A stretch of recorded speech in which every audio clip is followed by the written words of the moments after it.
Hello guys, welcome to my channel crochet art craft. आज के video में हम देखेंगे कि ग्रैनी स्क्वायर जोड़ के ये रेक्टेंगल कैसे बनाना है। मैं इसे एज अ मैट यूज़ करती हूँ और इसके लिए सबसे पहले आपने जो भी ग्रैनी स्क्वायर बनाए हैं उसको सबसे पहले हम क्या करेंगे, ऑर्गेनाइज कर लेंगे, अरेंज कर लेंगे कि आपको कैसे ज्वाइन करना है। उसके लिए मैं इस तरह से इसको अरेंज कर रही हूँ क्योंकि मैंने 6 स्क्वायर बनाए हैं, तो उसको इस तरह से मैं पूरे फ्रंट में ऐसे अरेंज कर लूँगी। और नंबर ऑफ़ स्टिचेस जो एजेस हैं वो सेम है इसमें। और आपको ये ग्रैनी स्क्वायर का ट्यूटोरियल चाहिए तो मेरे चैनल पे आपको मिल जाएगा। उसके बाद ये इस तरह से अरेंज करने के बाद हम क्या करेंगे कि इसको देखेंगे कि इसके जो कॉर्नर्स हैं वो सेम आ रहे हैं कि नहीं। बिल्कुल प्रॉपर्ली हम इसको अरेंज करेंगे। और मैंने ये निडल में ले ली है, इसमें मैंने ये यार्न डाल लिया है और इसको अब मैं ये 4 स्क्वायर साइड में रख के पहले जो 2 स्क्वायर है उसको हम ज्वाइन करेंगे। उसको ऐसे अपसाइड डाउन टर्न कर लेंगे और उसको अच्छे से अरेंज करेंगे, मतलब एक के ऊपर एक आने चाहिए। वो नंबर ऑफ़ स्टिचेस जो है वो सेम ऊपर नीचे आनी चाहिए। तो उसके लिए क्या करेंगे, मैंने जो सेम फेसिंग है वो एक साइड कर लिया है और ये उल्टे हैं, उसका बैक साइड है। तो इसके जो हमारा इस दोनों का जो बैक लूप है हमें उसमें काम करना है। फ्रंट पैनल का और बैक पैनल का दोनों का हमें बैक लूप में ही काम करना है। मैंने ये थ्रेड ले लिया है, यार्न लिया है मैंने निडल में और इस सेम साइड में मैंने आपको अभी दिखाया जैसे। अब हम क्या करेंगे, जो कॉर्नर वाली जो स्टिच है उसके बैक लूप में हम इस तरह से निडल इंसर्ट करेंगे। ओनली बैक लूप में हमें वर्क करना है। ये जो दिख रहे हैं आप, इसमें से मैं अब ये इंसर्ट करूँगी। ये कॉर्नर वाला स्टिच है, इसके भी जो नीचे वाला पैनल है उसके भी बैक लूप में इंसर्ट करूँगी इस तरह से। और इस तरह से हम इसे खींचेंगे। थोड़ा सा यार्न हमें रखना पड़ेगा ताकि वो क्रॉस ना हो जाए। और इस तरह से बस बैक लूप में हमें वर्क करना है, दोनों पैनल के बैक लूप में। और इस तरह से स्लोली करेंगे हम, धीरे धीरे अच्छे से एक एक स्टिचेस, दोनों की सेम स्टिचेस हमें ज्वाइन करनी है बैक लूप की। तो ये इस तरह से होगी। इसके और भी वे होते हैं, मैं आपको ये वाला एक तरीका बता रही हूँ। यदि आप चाहें तो डायरेक्ट क्रोशेट से भी कर सकते हैं, पर मैं आपको ये वाला भी तरीका बता रही हूँ। आपको दूसरा भी सीखना हो तो आप कमेंट में डाल दीजिए, तो मैं आपको सेकंड वे भी बता दूँगी किस तरह से करते हैं। मैं बस ये 2 ही यूज़ करती हूँ, 2 वे से यूज़ करती हूँ ग्रैनी स्क्वायर को ज्वाइन करने के लिए। इस तरह से बैक पैनल में हमें करना है पूरा लास्ट तक, मतलब ये वाला 2 स्क्वायर्स इसमें ज्वाइन हो जाएंगे। और ये होने के बाद ये मैं इतना कंप्लीट करती हूँ और फिर आपको बताती हूँ।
ये देखिए, ये मैं लास्ट तक पहुंच गई हूँ। आप स्पीड फास्ट करके भी देख सकते हैं। इस तरह से ये कुछ इस तरह से दिखेगा जब हम इसे ओपन करेंगे, ये देखिए। और फिनिशिंग भी अच्छी दिखती है इसमें। अब हम क्या करेंगे, अब नेक्स्ट 2 स्क्वायर्स लेंगे। अब उन्हें ज्वाइन करना है हमें। जो मैंने लास्ट स्टिच में किया था, लास्ट जो हमने स्टिच ली, मतलब वो एज की जो सेम साइड की जो हमारी लास्ट स्टिच है वहाँ तक वर्क किया मैंने। उसके बाद अब नेक्स्ट 2 ग्रैनी स्क्वायर हमें ज्वाइन करने हैं। तो फिर से हम जो लास्ट स्टिच है उससे के बैक लूप में फिर से हम इंसर्ट करेंगे। फ्रंट लूप में नहीं इंसर्ट करना है, बैक लूप में इंसर्ट करेंगे। और इस तरह से ये वाले भी 2 स्क्वायर हम ज्वाइन कर लेंगे, ये जो हमने पहले 2 स्क्वायर ज्वाइन किए उसके बाद।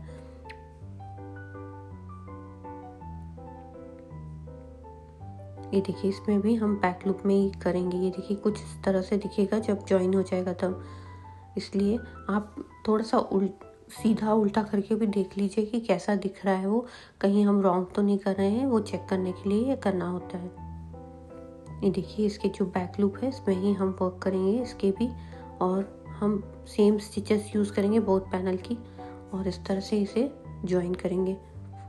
इस तरह से थोड़ा सा टाइट कर लेंगे ताकि जो बीच वाले जो हमने जहाँ स्क्वायर ज्वाइन किए हैं वहाँ पे गैप ना आ जाए। आराम से कीजिए, हो सकता है आपकी स्टिच पहली 1-2 बार में बिगड़ जाए, ऊपर नीचे हो जाए, इसलिए मैं बोल रही हूँ आराम से कीजिए, क्योंकि आप उसको खोलने में आपको ज़्यादा टाइम लगेगा, आपको ज्वाइन करने में इतना टाइम नहीं लगेगा। इस तरह से ये कंटिन्यू करना है हमें, और सेम जब ये लास्ट वाला हो जाएगा तो हम नेक्स्ट जो पैनल्स है वो भी इसमें ज्वाइन कर लेंगे। तो ये कुछ इस तरह से दिखेगा। ये मैंने सेम बीच का सब ज्वाइन कर लिया है, तो ये इस तरह से दिख रहा है। अब मैं क्या करूँगी, यहाँ कट करके जो बीच वाले से अभी हमने ये किया है, लेंथ में किया है, अब हाइट में करेंगे। और हम कह सकते हैं अभी पहले पैरेलल वाला जो है उन्हें हमें ज्वाइन करना है। जो पैरेलल जो स्टिच बीच के जो बचे हुए हैं स्क्वायर ज्वाइन करने के लिए वो ज्वाइन करेंगे। यहाँ पे मैं नॉट बना लूँगी और ये यान यहाँ पे कट कर लूँगी। गाइस आप ध्यान दीजिएगा, ये हम सब बैक साइड में कर रहे हैं। और अब हम ये जो इस साइड वाला पैनल है, 2 पैनल है, इन सबको ज्वाइन करेंगे। अभी हमने हॉरिजॉन्टली कर लिया था, अब हम वर्टिकल करेंगे। और यहाँ पे हमें यान अटैच करना है इस पॉइंट पे। तो ये इस तरह से मैं इसमें निडर डालूंगी, बैक लूप में वर्क करना है।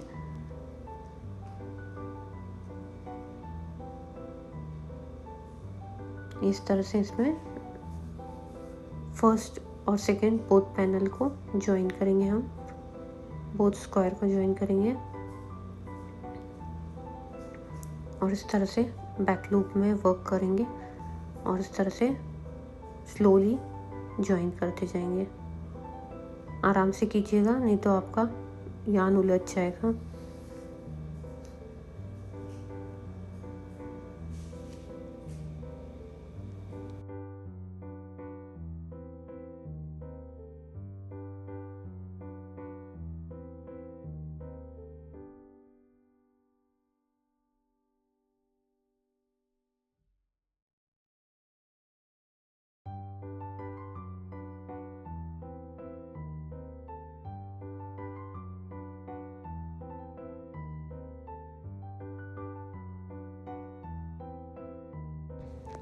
और इस तरह से मैं ज्वाइन करूँगी और ये कंप्लीट करूँगी पूरा वर्क। इस यहाँ तक कंप्लीट करते हैं। इस तरह से कंप्लीट होने के बाद अब ये कुछ इस तरह से दिखेगा। ये देखिए सब ज्वाइन हो गए हैं ग्रैनी स्क्वायर, और ये कुछ ऐसा दिखेगा। अब आप इसके पर्स भी बना सकते हैं या आप इसे प्लेसमेंट की तरह भी यूज़ कर सकते हैं। मैंने इसमें और ब्लू कलर यान से इससे बॉर्डर भी बनाई है ताकि थोड़ा सा और अच्छा दिखे, उसके बॉर्डर्स क्लीन दिखे। इसलिए आप चाहे कैसे भी इसे यूज़ कर सकते हैं कोई से भी प्रोजेक्ट में, और ब्लैंकेट्स भी बना सकते हैं, कुछ भी कर सकते हैं आप। तो आपको ये वीडियो कैसा लगा प्लीज़ मुझे कमेंट करके बताइए, और आपको अच्छा लगा तो मेरे वीडियो को लाइक कीजिए और मेरे चैनल को भी सब्सक्राइब कीजिए। मिलते हैं नेक्स्ट वीडियो में, तब तक के लिए bye bye and thank you.